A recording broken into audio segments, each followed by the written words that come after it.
So hello everyone, কেমন আছো তোমরা সবাই? আশা করছি অনেক ভালো আছো, সুস্থ আছো। তোমাদেরকে আরও একটা নতুন ভ্লগে অনেক স্বাগত। সেদিন গিয়েছিলাম একটা বিয়ে বাড়িতে, আমার মাসির ননদের মেয়ের বিয়ে। তো আমরা সবাই গিয়েছিলাম, বাড়ি থেকে গিয়েছিলাম আমি, আমার মেয়ে, বর, শ্বশুর আর ছোটো মা। আর আমার শাশুড়ি, ননদ, আম্মা ওরা গিয়েছিল কলকাতায়। আম্মার একটা টেস্ট ছিল, তো সেই কারণে। তারপর গিয়ে কনের সাথে দেখা করে নিলাম। আর ওখান থেকে আমার মা, বাপি, দিদি, জামাইবাবু, মামি, মামা সবাই গিয়েছিল। তো দেখো বউকে কত সুন্দর লাগছে দেখতে। গিয়ে দেখি বউ বিয়েতে বসে পড়েছে।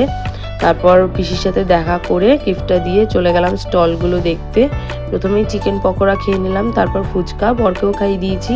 তারপর মাকে বললাম মেয়েকে খাইয়ে দিতে। তো সেখানে ঘরে গিয়ে কয়েকটা মিরর সেলফি নিয়ে তারপর বাইরেও অনেক ছবি টবি তুলে নিয়ে চলে গিয়েছিলাম খাওয়ার ওখানে। তো খাওয়ার পরে কি হলো সেগুলো তোমাদেরকে নেক্সট পার্টে দেখাবো। খাওয়ার ওখানে গিয়ে ভাই আর ভাইয়ের বউর সাথে দেখা করে তারপর আমরা খেতে চলে গেলাম। ভিডিওটা ভালো লাগলে অবশ্যই লাইক, শেয়ার, সাবস্ক্রাইব করে দিও। ফেসবুক, ইনস্টাগ্রাম পেজটাকে ফলো করে দিও। দেখা হচ্ছে নেক্সট ভিডিওতে। বাই।